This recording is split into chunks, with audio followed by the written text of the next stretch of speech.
She's faking it again," Marcus announced to the family as I struggled to catch my breath at the dinner table. Emily's always been weak, using her health issues to get attention. My vision blurred as I gripped the edge of my chair, trying to stay upright while my brother continued his performance.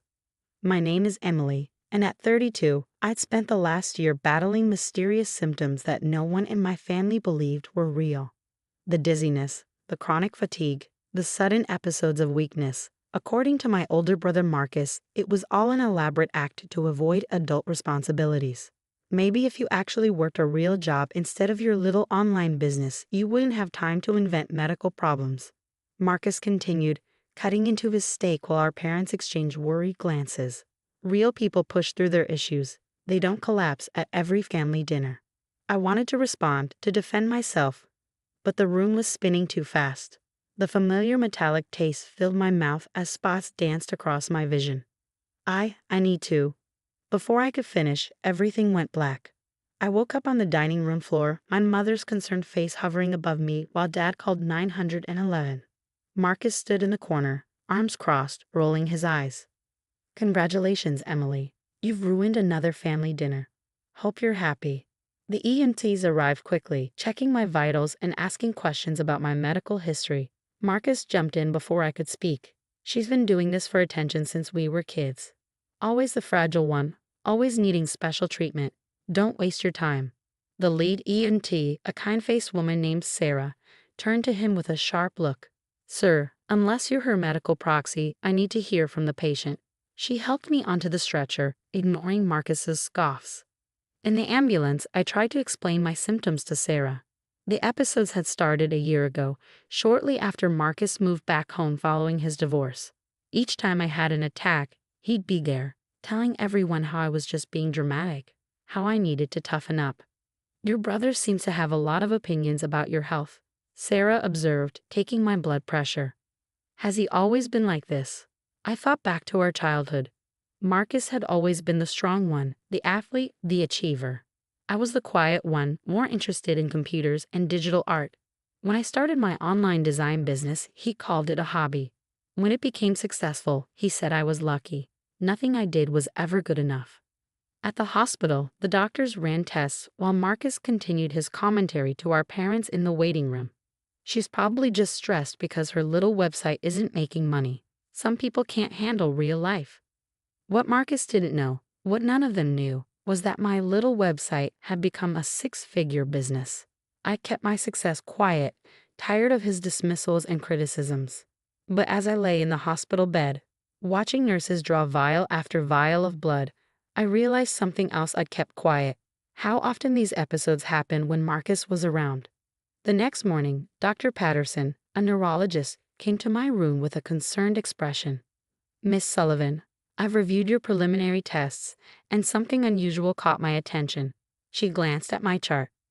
"Your blood work shows elevated levels of a particular substance. Have you been taking any medications?" I shook my head. "Just vitamins." She nodded slowly. "I'd like to run some additional tests," and she hesitated. "I'd prefer if you didn't have visitors for the next 24 hours. Marcus's voice boomed from the doorway. "You can't keep me from seeing my sister. I'm family." He strode in, carrying a cup of coffee. "Here, Emily, I brought you your favorite. Black, 2 sugars." I frowned. I don't take sugar in my coffee. Dr. Patterson's eyes narrowed, watching as Marcus set the cup on my bedside table. "Sir, I need to ask you to leave. We're about to begin some procedures." "Fine," Marcus sighed dramatically. "Emily, drink your coffee before it gets cold." At least tried to show some gratitude. As he left, Dr. Patterson quickly picked up the coffee cup. "I think we'll add this to our tests as well." Something in her tone made my heart race. The way Marcus had insisted on bringing me coffee, even though he knew I drank it black. The timing of my episodes, always when he was around. The pieces were starting to fit together, forming a picture I didn't want to see. Dr. Patterson placed a gentle hand on my arm. "Emily, I need to ask you something important. How long has your brother been bringing you drinks?" The question hit me like a thunderbolt. Every family dinner, every visit, Marcus insisting on getting my water, my coffee, my tea. Always playing the caring brother while telling everyone how weak I was. "I need security in here. Dr. Patterson said quietly into her phone. And please contact the police. We have a situation. As I sat there, watching the doctor seal the coffee cup in an evidence bag, I realized this wasn't the end of the story. It was just the beginning of uncovering a truth that would shake my family to its core. The next 48 hours were a blur of police interviews, medical tests, and shocking revelations. The coffee Marcus brought to my hospital room contained dangerous levels of beta blockers, medication he'd been prescribed after his divorce for anxiety. The same substance showed up in my blood work, explaining my episodes of weakness and fainting. Detective Morgan, a stern woman with kind eyes, sat by my bed reviewing the evidence. We found similar medications in your system dating back months. Your brother had access to your home, your food, your drinks. I nodded, still struggling to process everything. He moved back in with our parents 6 months ago. Their house is just down the street from mine. He started coming over all the time, saying he was worried about me living alone. Worried about you, she repeated, making notes. Yet he consistently told people you were faking your symptoms. The irony wasn't lost on me. Marcus had spent months convincing everyone I was mentally unstable, weak, seeking attention, all while systematically poisoning me. The perfect cover: make the victim seem unreliable while slowly breaking them down. My parents arrived looking shell-shocked. Mom's eyes were red from crying. Dad couldn't meet my gaze. We didn't know, Mom whispered, clutching her handbag. He kept saying you needed help, that you were struggling with the business, that we needed to push you to be stronger. Mrs. Sullivan, Detective Morgan interrupted gently, your son is facing serious charges. We found evidence on his phone. He'd been researching these medications, calculating doses. This wasn't accidental. Dad sank into a chair, his face ashen. But why? Emily's his sister. Why would he do this? The answer came from an unexpected source. Marcus's ex-wife, Diane, contacted the police after seeing the news. She arrived at the hospital with a stack of journals. Marcus's private writings from before their divorce.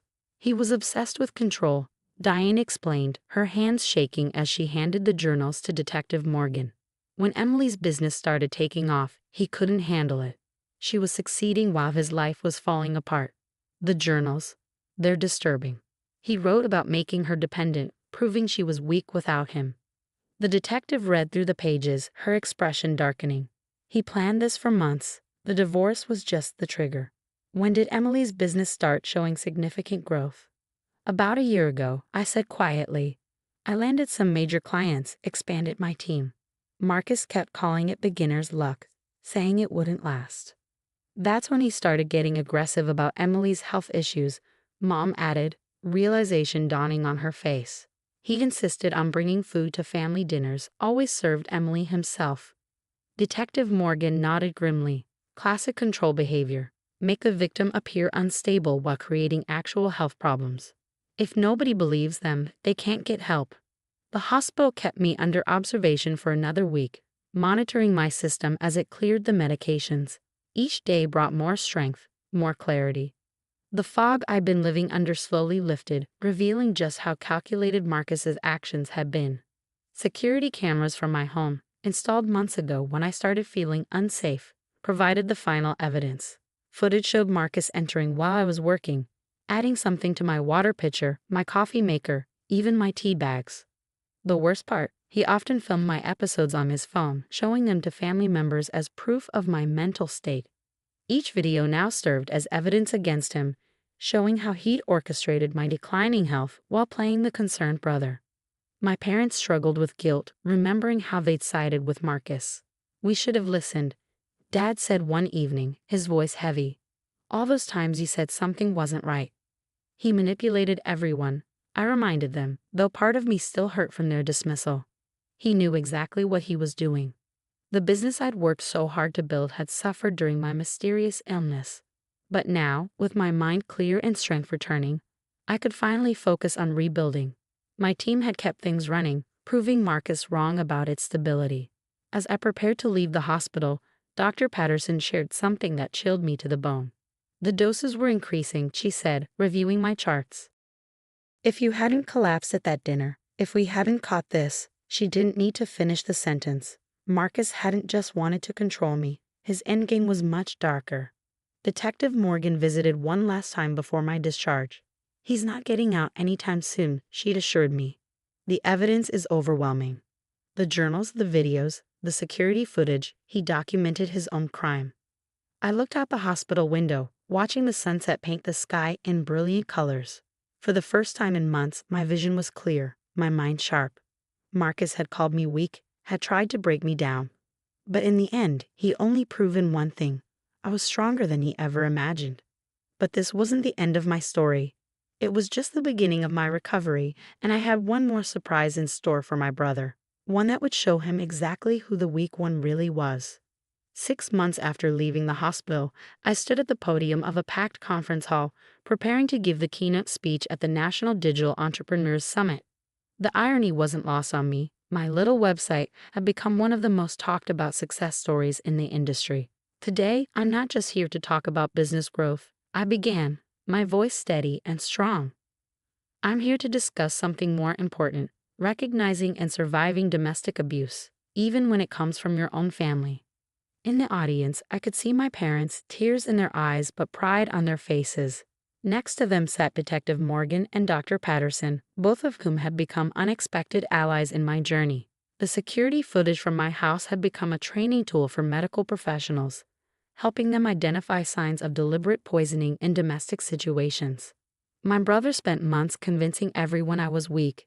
I continued, while systematically poisoning me to prove his point. But strength isn't about physical power, it's about resilience, about rising when others try to break you down. The business hadn't just survived during my recovery, it had thrived. The story of my brother's attempt to destroy me had resonated with people worldwide. My client list had tripled, and I'd launched a foundation helping victims of family abuse rebuild their lives through entrepreneurship. Marcus's trial was set for next month, but I wasn't worried. The evidence was overwhelming, and his journals had revealed the full extent of his jealousy and manipulation. His ex-wife Diane had become a key witness, sharing years of documented controlling behavior. When the hospital records exposed the truth, I told the audience, they didn't just reveal my brother's crimes. They showed me who really needed help, someone so insecure. The foundation's first initiative was a partnership with the hospital where I'd been treated. We created a support system for victims of family abuse, especially those whose stories weren't believed. Dr. Patterson headed the medical team, specializing in identifying cases of deliberate poisoning. My parents had thrown themselves into helping, trying to make amends for their years of dismissing my concerns. Mom volunteered at the foundation, working with families struggling to accept that their loved ones could be capable of such betrayal. Dad used his business connections to secure funding for victim support programs. The same security cameras my brother mocked as paranoid provided the evidence that stopped him. I continued. Sometimes, trusting your instincts means being willing to protect yourself, even when others call you dramatic. The business had expanded into creating security systems specifically designed for domestic abuse survivors. Every system included hidden cameras, drink testing kits, and direct links to emergency services. The first batch had been donated to women's shelters across the country. Detective Morgan had become a regular speaker at our foundation events, teaching others how to recognize signs of systematic abuse. The videos Marcus took to mock me now served as educational materials, showing how abusers often document their own crimes while trying to discredit their victims. Today, standing here, I said, approaching the end of my speech, I'm no longer the weak sister my brother tried to create. His attempts to destroy me only made me stronger, more determined to help others find their voice. Last week, I'd received a letter from Marcus in jail. He'd written about how sorry he was, how he needed help, how prison was too harsh for a family matter. I didn't respond. His words, like the coffee he used to bring me, were just another form of poison. Success isn't just about business growth or profit margins, I concluded. It's about surviving, thriving, and using your experience to lift others up. My brother called me weak, but he taught me something valuable. True strength lies in how you rise after others try to break you down. The standing ovation that followed wasn't just for me. It was for every person who'd ever been called dramatic, weak, or attention-seeking when they were actually fighting for their lives. It was for every survivor who turned their pain into purpose. As I left the stage, my parents embraced me, whispering proud apologies and words of love. Detective Morgan smiled knowingly. She'd seen countless cases like mine, but few with such a transformative ending. Dr. Patterson handed me the latest statistics from our hospital program. Dozens of cases identified, lives saved, families healed. My phone buzzed with a notification. Another donation to the foundation. Another survivor reaching out for help. Another story waiting to be heard. The weak sister had built something powerful, something lasting, something that would help others find their strength. Marcus had tried to write my story as a tragedy. Instead, he inadvertently helped create a movement. Sometimes the best revenge isn't about getting even. It's about getting better, growing stronger, and helping others do the same.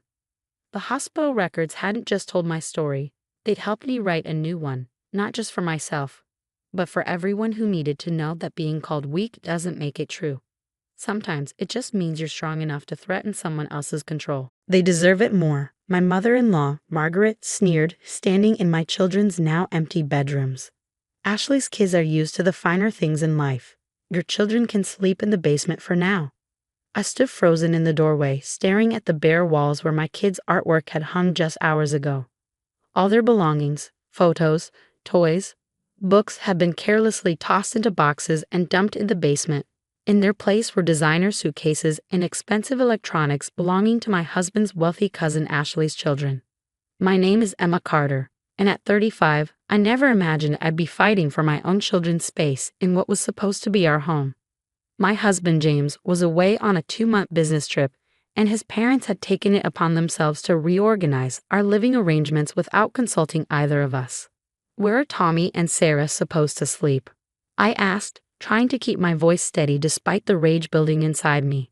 My 8-year-old son and 10-year-old daughter had spent the weekend at their friend's house, completely unaware that they were about to lose their rooms.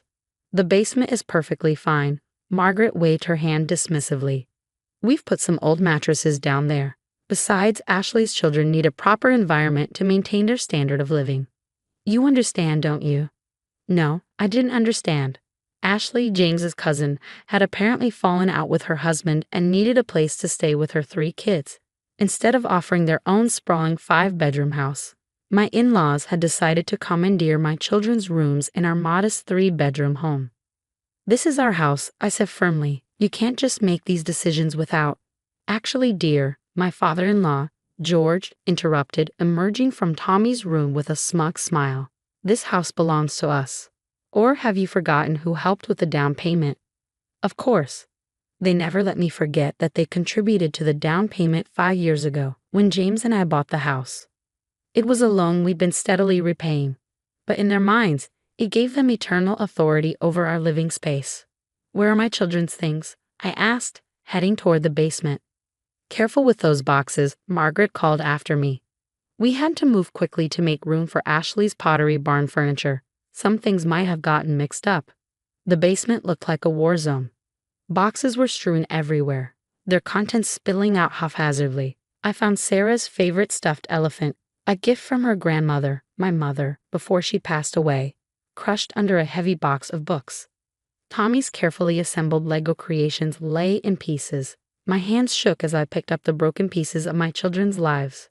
The basement was cold, damp, and dark, barely suitable for storage, let alone for 2 growing children to live in. Emma? I heard Ashley's voice from upstairs. The kids and I really appreciate this. I know it's a bit sudden, but Mother Margaret assured us it wouldn't be a problem. I climbed back upstairs to find Ashley, perfectly manicured and dressed in designer clothes, directing movers to bring in more furniture. Her 3 children stood nearby, tapping on their iPads, completely oblivious to the chaos they caused. How long are you planning to stay? I asked, trying to maintain my composure. Oh, just until the divorce settlement is finalized, Ashley replied airily. 3 months, maybe 4. Mother Margaret suggested we could make this a permanent arrangement if things work out. The schools in this district are quite good, though not quite up to the standards my children are used to. 3 months? Permanent arrangement? My head spun as I watched them continue to transform my children's rooms. Margaret and George bustled around, fawning over Ashley's kids while my children's possessions lay scattered in the basement. I retreated to my bedroom and called James. It went straight to voicemail. He was probably in meetings. I sent him a text explaining the situation, but I knew from experience that his response would be tepid at best. "Try to make it work," he'd say. "You know how mom and dad are." My phone buzzed with a text from Sarah's best friend's mom. "The girls are having so much fun. Should I drop Sarah home after dinner?" I stared at the message, my heart breaking. How could I explain to my children that they'd been evicted from their rooms? That their grandmother valued their cousin's comfort over theirs? "Emma," Margaret's voice carried up the stairs. "Be a dear and help us move these boxes to the garage. Ashley's interior decorator is coming tomorrow, and we need to clear some space." I didn't respond. Instead, I sat down at my computer and opened my email. 6 months ago, I'd started my own small business as a virtual assistant, something Margaret constantly belittled as a little hobby. What they didn't know was that I'd been quietly successful, building a substantial client base and savings. I opened my banking app and looked at the balance, the result of countless late nights and weekend work. Then I pulled up a folder labeled Plan B and started making calls, first to my lawyer, then to a real estate agent I'd been quietly consulting with. What my in-laws didn't know was that I'd been preparing for something like this. Years of their subtle digs, their constant undermining, their blatant favoritism. It had taught me to always have a backup plan. They thought they had all the power because of that down payment, but they were about to learn how wrong they were. "Emma," Margaret called again. "These boxes won't move themselves." I smiled, a calm settling over me as I finalized the arrangements. "Coming." I called back, closing my laptop. Let them think they'd won. In 2 weeks, they'd learn exactly what happened when you messed with my children's happiness. Tommy and Sarah would be home soon, and for tonight, we'd make do with the basement. But I had set something in motion that would wipe the smug smiles off my in-laws' faces forever. Sometimes the best revenge isn't immediate. It's carefully planned and perfectly executed. And I had been planning this for a very long time. The next 2 weeks were an exercise in patience. I watched silently as Ashley and her children took over our home, as Margaret and George continued their campaign of subtle humiliation, and as my own children tried to adjust to life in the basement. "Mom, why do we have to sleep down here?" Tommy asked one night, his voice small in the darkness. "Did we do something wrong?" "No, sweetheart," I assured him, tucking him into the makeshift bed. "Sometimes people make unfair decisions, but it won't be forever. I promise." Sarah had grown quieter, spending more time at friends' houses. She was old enough to understand the unfairness of it all. To see how her grandmother doted on Ashley's children while treating her like an afterthought. It broke my heart, but I kept reminding myself that everything was almost ready. My lawyer, Diana Wilson, had been working overtime to prepare the documents. "Everything's in order," she confirmed during our latest meeting. "The original loan agreement your in-laws signed specifically stated their contribution was a loan, not an investment. You've more than repaid it, with interest. They have no legal claim to the property." But that wasn't all. Diana smiled as she pulled out another set of papers. "The inspection on the new house is complete. We can close whenever you're ready." I've been searching for a new home for months, long before this incident. Something about Margaret and George's increasing interference had warned me to be prepared. The house I found was perfect. A beautiful 4-bedroom colonial just outside the city with a huge backyard for the kids and, most importantly, far from my in-laws' reach. Ashley continued to redecorate my children's rooms, spending obscene amounts of money on furniture and decor. Margaret came by daily, bringing special treats for Ashley's kids while barely acknowledging Tommy and Sarah. George made grand announcements about how this arrangement would benefit everyone. I documented everything, every dismissive comment, every instance of favoritism, every time they made my children feel unwelcome in their own home. James finally called after receiving my messages. "Honey, you're overreacting," he said, his voice distant. "Mom and Dad are just trying to help Ashley through a difficult time." "By throwing your own children into the basement?" I asked quietly. "It's temporary," he insisted. "Just try to make it work until I get back." I hung up without responding. James had always chosen the path of least resistance when it came to his parents. Well, this time he'd have to deal with the consequences of that choice. The pieces of my plan were falling into place. Diana had filed all the necessary paperwork. The movers were scheduled. The new house was ready. I even enrolled Tommy and Sarah in their new school, which had a much better academic program than their current one. Mrs. Carter, Margaret cornered me in the kitchen one morning. Ashley's decorator thinks the basement would make a lovely playroom for the children. Could you clear out your things by the weekend? I smiled, a genuine smile that seemed to unsettle her. Of course, Margaret, I'll take care of everything this week. She looked suspicious at my easy agreement but didn't press further. That evening, I started packing, but not in the way they expected. While everyone slept, I quietly boxed up our important possessions, family photos, documents, treasured memories. The moving company would handle the furniture later. 3 days before my plan was set to unfold, George made an announcement at dinner. "We've been thinking," he said pompously, "since this arrangement is working so well, we should make it official. Ashley's lease on her old place is up next month, and this would be perfect for everyone." "Perfect," Margaret echoed, beaming at Ashley's children while my own sat silently at the far end of the table. "We can convert the basement into a proper living space for Tommy and Sarah." I watched them make plans for my home, discussing renovations and arrangements as if they owned the place. As if my children's feelings didn't matter. As if I had no say in any of it.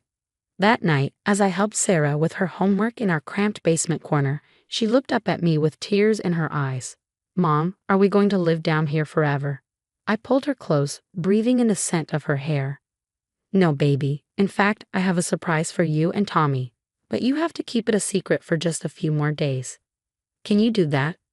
She nodded, a spark of curiosity replacing the sadness in her eyes. I showed her and Tommy pictures of the new house on my phone. Watching their faces light up as they saw their potential new rooms, the backyard with its tire swing, and the tree house that the previous owners had built. "Is this real?" Tommy whispered, his eyes wide. "Very real, I promised, and no one can take it away from us." The next day, I made a show of agreeing to all of Margaret and George's plans. "You're right," I said, watching their surprised expressions. "This would be perfect for everyone. Why don't we have a family dinner this Friday to celebrate my treat?" Margaret was suspicious of my sudden cooperation, but she couldn't resist the opportunity to celebrate her perfect plan. "Wonderful idea. I'll invite the whole family." As I watched them plan their victory dinner, I thought about the certified letters that would be arriving the next day, the movers scheduled for Saturday morning, and the look that would be on their faces when they realized what I'd done. They thought they had all the power. They thought they could push us around forever. They were about to learn how wrong they were. Friday evening arrived with perfect timing. Margaret had outdone herself decorating for the celebration dinner, inviting every family member who would witness their triumph. The dining room table was set with her best china, and Ashley's children were dressed in designer outfits for the occasion. My children and I arrived last, and I couldn't help but smile at the sight of certified letters sitting unopened on the side table. They'd been too busy preparing for their victory party to check the mail. "Emma," Margaret called out, "be a dear and fetch the wine from the basement." "Of course," I replied pleasantly. "But first, shouldn't we open those letters? They look important."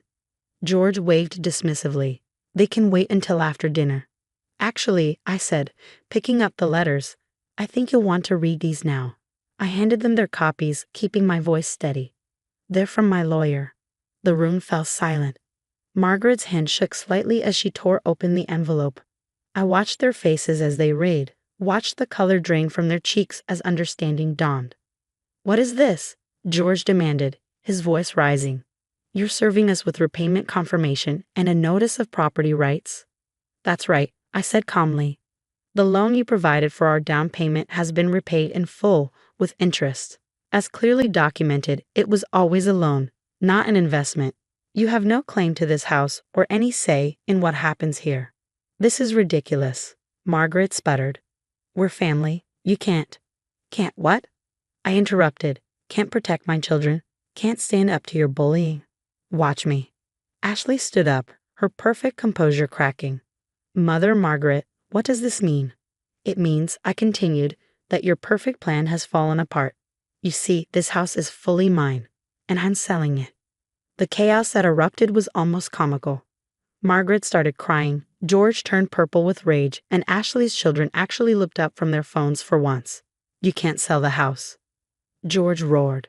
"Where will Ashley and the children go?" "That's not my problem," I replied. "But you have such a big house. Surely you can accommodate them there. Margaret's tears dried instantly. Now let's not be hasty. The house has already been sold, I announced. We close next week. I suggest you start packing. Does James know about this? George demanded, reaching for his phone. I sent him all the documentation this morning. He's probably reading it right now. As if on cue, George's phone rang, James's name flashing on the screen. He answered it on speaker, probably expecting support. Dad, James's voice was tight. What the hell have you and Mom been doing to my family? James, your wife has lost her mind. She's selling the house. Yes, she told me everything. How you threw my children into the basement, how you've been treating them. I've seen the videos she sent, the documented evidence of your behavior. I'm ashamed I didn't stop this sooner. Margaret tried to interject, but James continued, I'm coming home early, and when I get back, we're going to have a long conversation about boundaries.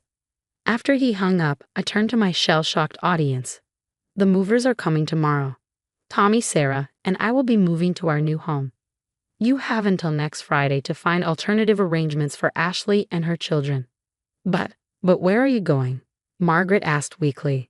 That's not your concern anymore. You've lost the right to know anything about our lives. I took my children's hands and led them upstairs to their rooms where boxes were already packed and ready.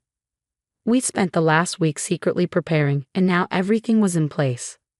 Mom, Sarah whispered as we walked out, did you see Grandma's face? Priceless, wasn't it? I smiled, hugging her close. The next morning, the movers arrived bright and early. We watched as Margaret, George, and Ashley frantically tried to figure out their next move. Their perfect plan had crumbled, and now they were the ones scrambling for arrangements. As we pulled out of the driveway for the last time, Tommy asked, will we ever see them again? That's up to them, I replied honestly. If they can learn to respect us and treat you both with the love you deserve, maybe. But for now, we're going to focus on our new beginning. Our new house was everything we'd hoped for.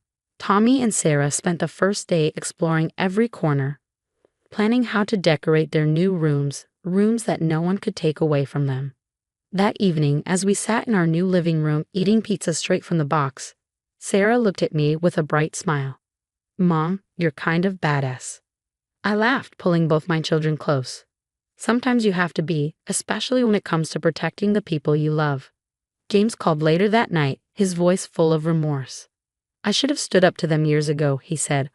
I'm so sorry, Emma. I'm proud of you for doing what I couldn't.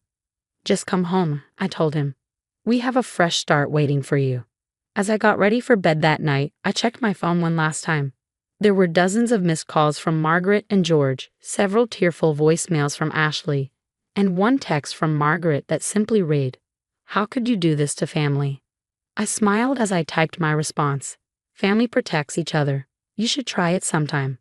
Then I turned off my phone, closed my bedroom door, and left them to deal with the consequences of their actions. Sometimes the best revenge isn't about getting even. It's about getting free. My phone buzzed with another frantic text from my son, Marcus. Mom, Grandma, and Grandpa are moving all our stuff to the basement. They won't listen to us. I stared at my phone in disbelief, my hands trembling as I stood in the middle of my office. I'm Elizabeth Morgan, 36, and this was supposed to be just another ordinary Tuesday at the law firm where I work as a senior paralegal. Instead, I was reading desperate messages from my children about my in-laws' latest power play. Your room is perfect for Lily. My mother-in-law's text arrived moments later, as if on cue. She needs the space more than Marcus and Sophia. They can share the basement.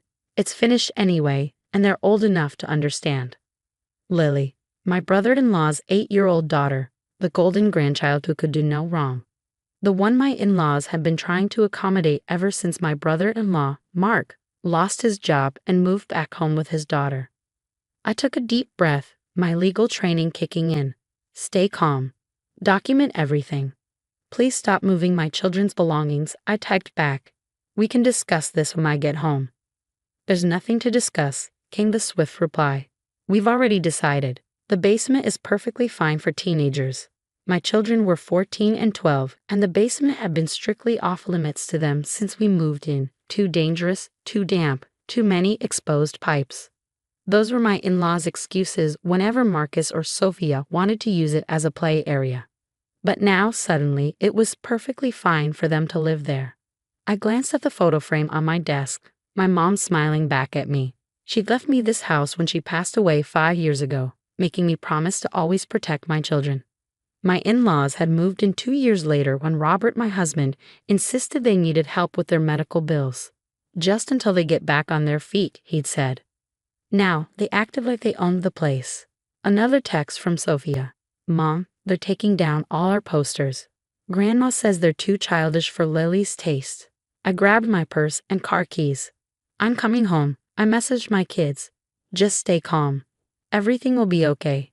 The 20-minute drive home felt like hours. I kept thinking about the document locked in my office safe at work, the one my in-laws had no idea existed, the one that would change everything.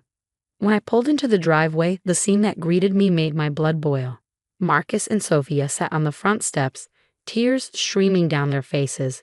Through the open garage door, I could see their belongings piled haphazardly, books, clothes, gaming console, Sophia's art supplies, all thrown together without care.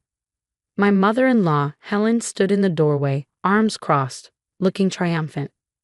Elizabeth, good you're home. We've made some changes for Lily's benefit. The children are being difficult about it. I walked past her without a word and went straight to my kids. Pack your bags, I said, loud enough for Helen to hear. Just the essentials for now. What? Helen's voice rose sharply. Where do you think you're taking them? I turned to face her, my voice steady. To a hotel, for now, since you've decided my children don't deserve their own rooms anymore. Don't be dramatic, she scoffed. The basement is perfectly adequate. Besides, Lily needs. Lily needs? I cut her off. What about what my children need? Their stability? Their privacy? Their sense of security in their own home. This is for the best, my father-in-law, George, chimed in, appearing behind Helen. Lily's going through such a difficult time with her father's situation. She needs a proper space to thrive. I helped my kids gather their immediate necessities while my in-laws continued their justifications. Robert was still at work, conveniently absent as usual when his parents overstepped. He'd probably side with them anyway. He always did. Mom, Sophia whispered, clutching her backpack. Are we really leaving? I squeezed her shoulder. Just for a little while, sweetheart. Trust me. As we walked to the car, Helen called out, You're being ridiculous, Elizabeth. Think about what this will do to the family. I helped my kids into the car, then turned to face my in-laws one last time. Oh, I am thinking about family, I said calmly. I'm thinking about how you've forgotten whose house this really is. Their confident expressions faltered slightly. Good. Let them worry. What's that supposed to mean? George demanded. I smiled, starting the car. You'll find out soon enough. As we drove away, I could see them in the rearview mirror, huddled together on the porch, probably already planning how to spin this to Robert. They had no idea what was coming, no idea that tomorrow morning my lawyer would be serving them with documents they never expected to see. Mom? Marcus's voice was small from the backseat. What's going to happen now? I caught his eye in the rearview mirror. Now, sweetheart, we're going to teach Grandma and Grandpa a very important lesson about respect and property ownership. The hotel I had booked was just 10 minutes away, close enough to school, far enough from the drama. As I watched my children settle into the room, my phone buzzed with messages from Robert, demanding to know what I was doing. I ignored them all. Tomorrow would bring enough confrontation for everyone. Tonight was about making sure my kids felt safe and protected. After all, that's what my mother would have wanted, and the house deed sitting in my office safe would ensure her wishes were finally respected.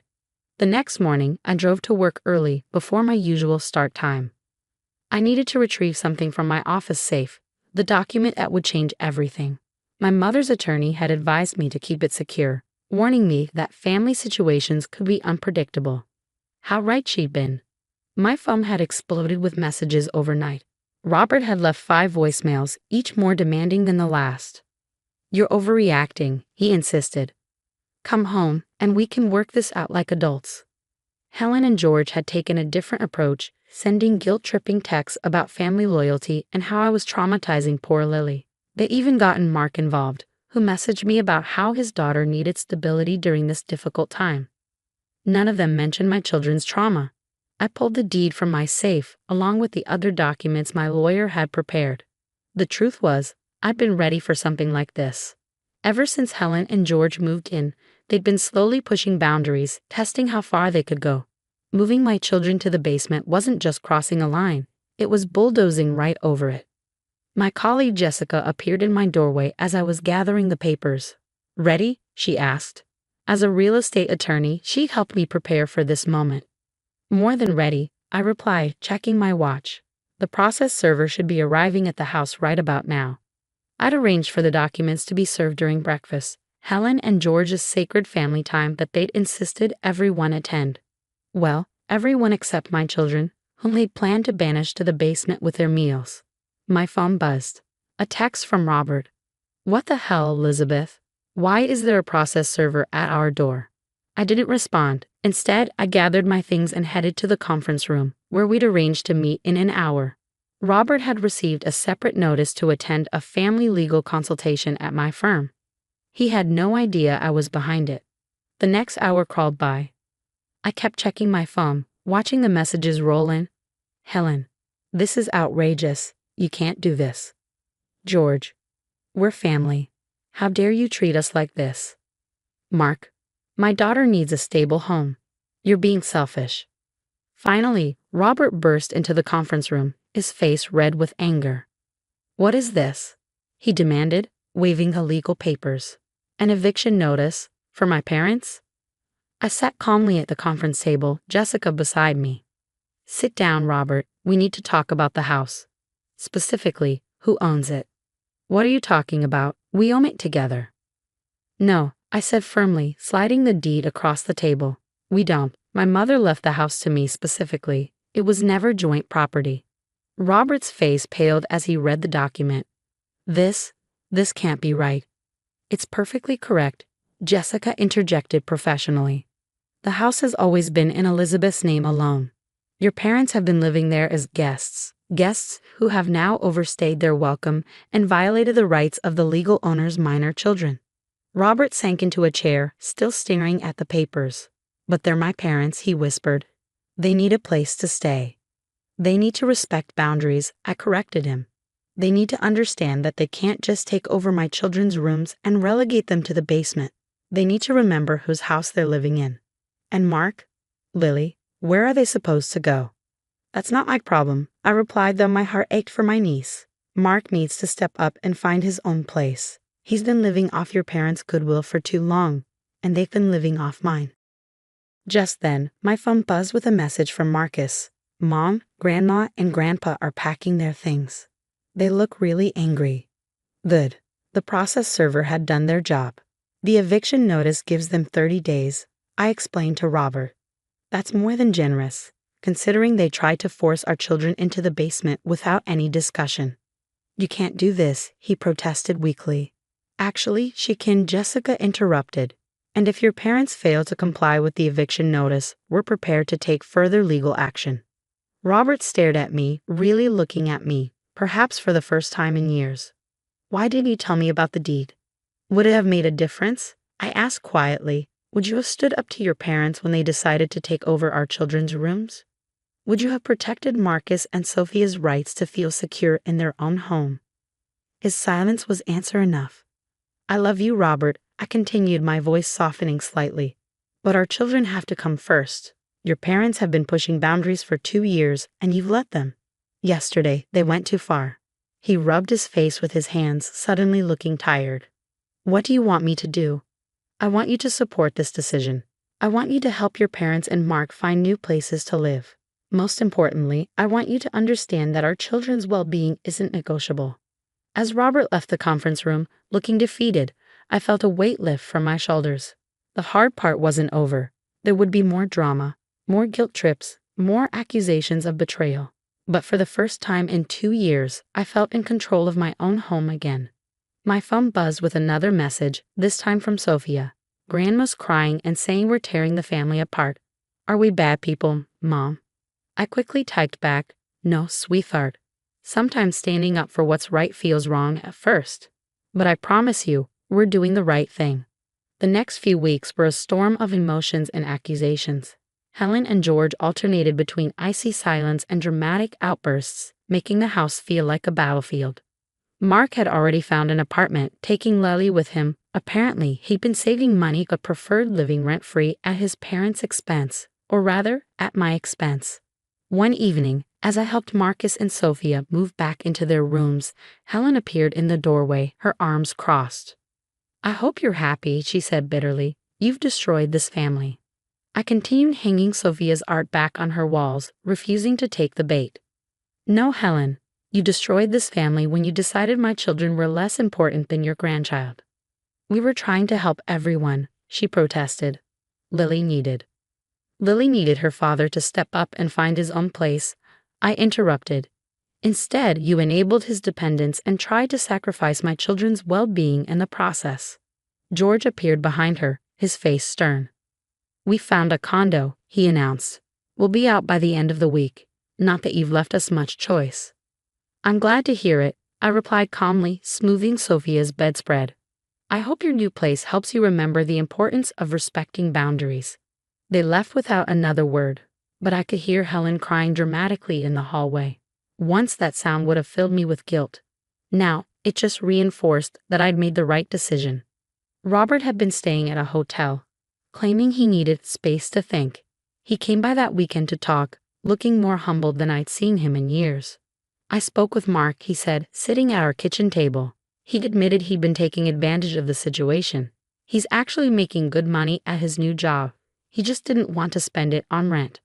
"And your parents enabled that behavior," I added, pouring us both coffee. "Just like they enabled his irresponsibility when we were first married." Robert nodded slowly. "I see it now. How they always coddled him, made excuses for him. I was so used to it, I didn't realize how unfair it was to you and the kids." From upstairs came the sound of Marcus's laughter, real, genuine laughter I hadn't heard in weeks. He and Sophia were decorating their rooms, reclaiming their spaces. The sound seemed to affect Robert deeply. "I failed them," he said quietly. "I failed you too." "Yes," I agreed, "you did, but you can do better now. Starting with supporting this change instead of fighting it." He reached across the table, taking my hand. "I want to come home," he said. "I want to make this right." I squeezed his hand but kept my voice firm. "You can come home, but things will be different. Our children come first, always. No more letting your parents overstep. No more enabling Mark's irresponsibility at our family's expense." "I understand," he said, and for the first time, I believed him. The day Helen and George moved out, there were no tearful goodbyes, no dramatic scenes. They packed their car in silence, pointedly ignoring me as I supervised from the porch. But just before they left, Helen turned to me. "You think you've won," she said, her voice cold. "But you've lost something precious, family." I met her gaze steadily. "No, Helen. I protected my family, my children. You're the ones who forgot what family really means." As their car disappeared down the street, Marcus and Sophia came to stand beside me. "Are they going to hate us forever?" Sophia asked quietly. I pulled her close. "They don't hate us, sweetheart. They're just learning a hard lesson about consequences. Sometimes love means setting boundaries, even when it hurts." That evening, we had our first peaceful family dinner in weeks. Robert was back home, the kids were laughing, and the house felt lighter somehow. As I watched my family truly together for the first time in years, I thought about my mother. She left me this house as a legacy, a foundation for my children's future. By standing firm, by refusing to let others diminish that legacy, I'd honored her memory and protected what mattered most. "Mom," Marcus said suddenly, "I'm proud of you for standing up to them." Tears pricked at my eyes. "Thank you, sweetheart. I'm proud of you too, both of you, for being so strong through all of this." Robert reached over, squeezing my hand. "We all are," he said softly. "You did the right thing." Later that night, as I tucked Sophia into bed in her own room, not the basement, never the basement, she hugged me tight. "I love you, Mom," she whispered. "Thank you for fighting for us." As I closed her door, I caught sight of my reflection in the hallway mirror. I saw what Helen and George had missed, what Robert had finally recognized, not just a daughter-in-law or a wife, but a mother who would move heaven and earth to protect her children. Sometimes the greatest victory isn't in winning the battle, but in choosing which battles to fight. And sometimes protecting your family means standing up to the very people who should have been protecting it with you. Your kids are too old for toys anyway. My mother-in-law, Barbara, smirked as she supervised the workers transforming my children's beloved playroom into her daughter's baby nursery. They should focus on studying. She ran her hand over the newly painted pale pink wall, admiring her handiwork. Jessica's baby deserves a proper nursery. Besides, Emily and Noah spend too much time playing when they should be preparing for their future. I stood in the doorway of what had been my children's sanctuary for the past 5 years, watching helplessly as the workers dismantled the carefully curated space my husband, David, and I had created. The reading nook where Emily practiced her storytelling, the art corner where Noah discovered his passion for drawing. All of it was being stripped away to make room for a baby that wasn't even born yet. My name is Olivia Chen, and at 35, I never imagined I'd be watching my mother-in-law systematically dismantle my children's happiness in our own home. I'm a pediatric nurse, which makes the irony of this situation even more painful. I spend my days creating safe spaces for children, only to come home and find my own kid's space being violated. "Mom, please," I started, trying to keep my voice steady. "The kids need this space. We discussed this." "Discussed?" Barbara cut me off with a sharp laugh. "There's nothing to discuss. Jessica needs the nursery more than your kids need toys." David agrees with me. Of course he did, my husband, ever the dutiful son. Hadn't even warned me this was happening. I come home from my night shift to find workers already clearing out the playroom, Barbara directing them like a general commanding her troops. Emily, 9, and Noah, 7, stood behind me, their small hands gripping my scrubs. I could feel Emily trembling slightly. This room had been her refuge when she struggled with anxiety last year. The therapist had specifically recommended maintaining a consistent, safe space for her. "Where are we supposed to play now?" Noah asked, his voice small and confused. Barbara waved her hand dismissively. "The garage is perfectly fine for storage. Maybe having fewer distractions will help improve your math grades." I felt my chest tighten at her casual cruelty. Noah had ADHD and worked twice as hard as his classmates to maintain his B average. The playroom had been essential for his movement breaks between study sessions. "Barbara," I tried again, "this isn't just about toys. This room is part of their therapy routine." "Oh, therapy," she scoffed. "In my day, we didn't need therapy. We needed discipline." Jessica never needed special treatment, and look how well she turned out. Jessica, Barbara's perfect daughter. The successful real estate agent who married a surgeon and was now expecting her first child. Never mind that she lived in a 5-bedroom house across town. Somehow, she needed this space more than my children did. I felt my phone vibrate in my pocket. A text from David. "Mom says you're being difficult about the nursery. Just let her handle it. You know how she gets." That was the moment something inside me snapped. Not in a dramatic, angry way. Instead, I felt an eerie calm settle over me as I watched the workers carry out the last of the toys. I remembered something my own mother had told me before she passed away. Sometimes the quietest moves are the most powerful. "You're right, Barbara," I said softly, surprising her mid-rant about modern parenting. "The kids should focus on their studies." She blinked, clearly thrown by my sudden agreement. "Well, yes. Exactly." "Emily, Noah," I turned to my children. "Let's go get ready for dinner. We'll sort everything out later." As we walked away, I heard Barbara on the phone with Jessica. "It's all settled, sweetheart. Your nursery will be perfect." Olivia finally saw reason. What Barbara didn't know, what none of them knew, was that I'd been preparing for something like this for months. Every time Barbara undermined my parenting, every time David chose his mother's wishes over our children's needs, I'd been quietly building my backup plan. That evening, after the kids were in bed, I made a call to my lawyer, Marcus Thompson. "It's time," I said quietly into the phone, stepping out onto our back porch. She finally crossed the line I was worried about. "The playroom?" Marcus asked, though I could tell from his tone he already knew. "Yes, how quickly can we proceed?" I heard papers shuffling on his end. "Everything's ready. Are you sure about this, Olivia?" "Once we start." "I'm sure," I cut him off. "My children come first. Always." After hanging up, I sat in the dark for a while, looking at our house. From the outside, everything looked perfect, the kind of home Barbara loved to brag about at her country club. But inside, it had become a battlefield where my children were constantly losing ground to their aunt's future baby. What Barbara didn't realize was that she'd just given me exactly what I needed. The playroom, that unnecessary space she'd so casually demolished, was about to become the catalyst for changes she never saw coming. I'd learned from watching her operate all these years. Like her, I planned carefully. Unlike her, my plans weren't about control or dominance. They were about protection. I pulled up the photos I'd taken earlier of the workers clearing out the room, the ones showing Barbara directing them without any paperwork or permits. Next to them, I opened the document Marcus had helped me prepare months ago. The one that would make Barbara regret ever touching my children's space. My phone buzzed again. Another text from David. Mom says you took pictures. Don't make this difficult, Liv. It's just a playroom. Just a playroom. Just like it was just a boundary crossed when Barbara moved in without asking. Just an overreach when she enrolled the kids in activities without consulting us.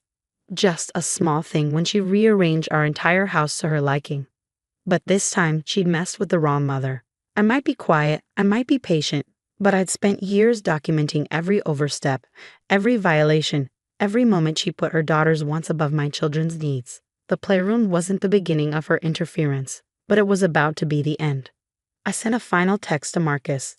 Start the proceedings tomorrow, and make sure Barbara gets the papers at her country club lunch. She loves an audience. Then I went inside to check on my children. Emily was still awake, clutching the stuffed giraffe that usually lived in her reading nook. Mom, she whispered as I sat on the edge of her bed. Are we really never getting our playroom back? I smoothed her hair back, smiling softly. No, sweetheart. We're getting something much better. Trust me. Barbara had no idea what she'd started, but she was about to find out exactly what happened when you pushed a mother too far. The next morning, I arrived at work early, using the quiet hours before my shift to finalize everything with Marcus. My phone buzzed repeatedly with messages from Barbara, each one more smug than the last. The nursery painting is finished, much better than those childish murals. Ordered the most darling crystal chandelier, so much more appropriate than that silly cloud light fixture. Jessica is thrilled. She's coming to see it this afternoon. I ignored them all, focusing instead on the email Marcus had just sent. Everything was in place. Barbara would receive the papers during her weekly ladies' lunch at Oakwood Country Club. Her favorite audience would have front row seats to what was coming. At exactly 12:30 p.m., my phone lit up with a call from David. What the hell, Olivia? He demanded without preamble. Mom just called me in hysterics. What are these papers about a trust violation? I set down my coffee, keeping my voice steady. You mean the papers about the children's trust? The one my mother set up before she died? The one that specifically designated that playroom as a protected space for her grandchildren's use? Silence on the other end. The trust that Barbara, as a member of the household, signed an acknowledgement of when she moved in. That trust, David. That's ridiculous, he sputtered. Mom would never have signed. Check your email. I cut him off. Marcus just sent over the documentation. Barbara's signature is on page 3, right under where it states that any violation of the designated spaces could result in immediate eviction and financial penalties. More silence, then the sound of furious typing. I waited patiently as David found the email, imagining his face as he read through the documents. This says the penalty is $50,000, he finally managed. Per violation, I corrected. And since Barbara has been documented making changes to a protected space without consent, that's the first penalty. The second comes from using the space for someone outside the immediate family. And the third. Stop, David interrupted. Just stop. We can fix this. I'll talk to Mom. No, David. Not this time. Barbara has 24 hours to restore the playroom exactly as it was, or the penalties go into effect. And before you suggest fighting this, Marcus has already filed with the court. The trust is ironclad. I could hear Barbara's voice in the background now, shrill with panic. The thought of her standing there at her precious country club, surrounded by her judgmental friends as she read through the legal documents, gave me a satisfaction I hadn't expected. Mom's saying she'll move out, David said weakly. She's saying she'll go stay with Jessica. That's her choice, I replied. But it doesn't change the penalties. And David, this isn't just about the playroom. Marcus has documentation of every time Barbara has overstepped with the children. Every time she's ignored their needs in favor of Jessica's wants. Every time you've chosen your mother's demands over your children's well-being. What are you saying? I'm saying that if things don't change, really change, the next papers you receive won't be about the trust. They'll be about custody. The threat hung in the air between us. I heard Barbara's voice rise again in the background, probably already planning how to spin this to her country club friends. But for once, I didn't care about her dramatics. The children need their playroom back by tomorrow afternoon, I said firmly, exactly as it was. Every toy, every book, every piece of furniture. The therapist will be doing an inspection to ensure it meets their needs. If anything is missing or damaged, the penalties double. I hung up before David could respond. My hands were shaking slightly, but not from fear. For the first time in years, I felt truly in control. The rest of my shift passed in a blur of messages and missed calls. Jessica left a voicemail full of tears about her ruined nursery. Barbara's friends, who had witnessed her humiliation at lunch, were already spreading the story across their social circle. David kept texting, alternating between anger and pleading. I ignored them all, focusing on my patience and the knowledge that I had finally done what needed to be done. When I got home that evening, the house was in chaos. Workers were frantically trying to restore the playroom, supervised by a red-faced Barbara who couldn't quite meet my eyes. The crystal chandelier was gone, the pink walls were being repainted, and boxes of my children's toys were being carefully unpacked. "Mom," Emily called out, running to me with Noah close behind. "Grandma says we're getting our playroom back, and she's moving to Aunt Jessica's house." I hugged them both, watching over their heads as Barbara directed the workers with considerably less enthusiasm than she'd shown yesterday. "Is it true?" David asked quietly, appearing beside me. "About the custody papers?"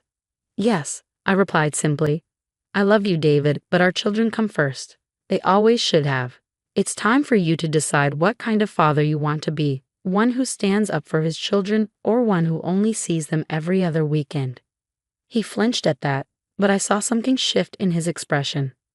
Maybe finally he was beginning to understand what was at stake. Barbara swept past us, arms full of pink nursery curtains. "I'll be out by morning," she announced, trying to maintain her dignity. "Obviously, I'm not welcome here anymore." "No, Barbara," I corrected her. "You're welcome to be part of this family. You're just not welcome to control it anymore." She stormed out, leaving David standing there looking lost. But I had no time for his confusion. My children were pulling me toward their partially restored playroom, eager to show me how everything was being put back in place. "Can we read in our nook tonight?" Emily asked, hopefully. Of course, I smiled. That's exactly what it's there for. The battle wasn't over. I knew Barbara well enough to expect more drama, more attempts to regain control. But watching my children's faces light up as their space was restored, I knew I'd made the right choice. Sometimes, the biggest victories come from the quietest fights. 3 months after the playroom incident, the changes in our household were dramatic. Barbara had indeed moved in with Jessica. Though not before attempting one final power play, she tried to argue that since she had improved the playroom with expensive renovations, we owed her compensation. Marcus shut that down quickly, pointing out that unauthorized modifications to a protected trust space actually increased her penalties. The $150,000 in total penalties went directly into Emily and Noah's college funds, as specified by the trust. Barbara had to sell her beloved country club membership to pay her share. Jessica's baby now had a beautiful nursery in her own house, where it should have been all along. But the biggest change was in David. The custody threat had shaken him deeply, forcing him to confront his role in enabling his mother's behavior. We started marriage counseling, and slowly I began to see glimpses of the man I had married returning. "I never realized," he admitted one evening as we watched the kids playing in their restored space, "how much I was letting Mom control everything. How much the kids were hurting because of it." The playroom had returned to its former glory with a few improvements. The children's therapist had helped us make it even more supportive of their needs. Emily's anxiety had improved significantly now that she had her safe space back, and Noah's grades had actually gotten better with access to his movement breaks again. Barbara, predictably, wasn't handling her loss of control well.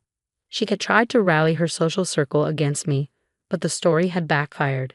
Instead of sympathy, she found herself facing uncomfortable questions about her behavior. Several of her friends, it turned out, had been quietly disapproving of her treatment of my children for years. "Did you hear?" David asked one evening, trying to hide a smile. "Mom tried to join the Valley Creek Country Club, but apparently, they've instituted a new policy about family values and respecting grandchildren's spaces." I couldn't help but laugh. The social consequences were hitting Barbara harder than the financial ones.